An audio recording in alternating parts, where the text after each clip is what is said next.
ជំរាបសួរលោកគ្រូគ្រូចឹងនៅក្នុងវីដេអូនេះខ្ញុំនឹងបង្ហាញអំពីវិធីសាស្ត្រមួយនៅក្នុងការដោះស្រាយនៅបញ្ហាទាក់ទងជាមួយនឹង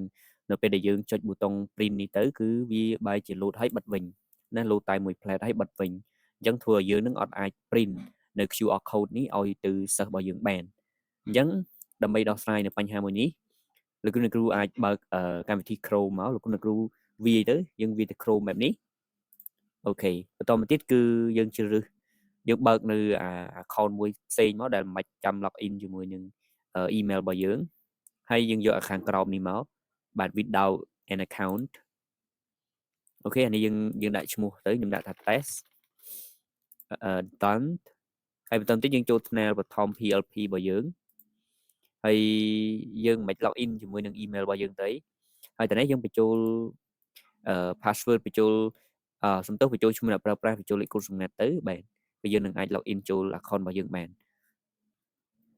បាទអញ្ចឹងនៅពេលដែលយើង login ចូលទៅគណនីរបស់យើងហើយគឺយើងនេះគឺសូមបញ្ជាក់ដែរថាចំពោះនេះគឺខ្ញុំអត់ទាន់បានធ្វើការ sign in ជាមួយនឹង email របស់ខ្ញុំទេបាទអញ្ចឹងគឺយើងចូលទៅកាន់គ្រប់គ្រងសិស្សហើយយើងចូលទៅកាន់បង្កើត QR code ហើយយើងធ្វើការ print វាម្ដងទៀតអញ្ចឹងយើងឃើញថាវាដំណើរការបាទrồi ហើយយើងអានេះគឺវាដាច់បាទបើយើង print ដោយសិស្សអញ្ចឹងគឺអត់កើតទេបាទអញ្ចឹងគឺយើងកំណត់ក្តារឲ្យត្រូវអានេះខ្ញុំយក save ជា PDF ហើយកន្លែង more setting នេះយើងយកក្តារ A4 ហើយតនេះគឺយើងអត់យក D4 ទេយើងយក none បាទអញ្ចឹងយើងឃើញថាវាអត់ដាច់ទេអញ្ចឹងបើសិនជាសល់ហ្គេមនេះតិចអញ្ចឹងយើងអាច scale វាទៅបាទ95ឬក៏96អីចឹងទៅ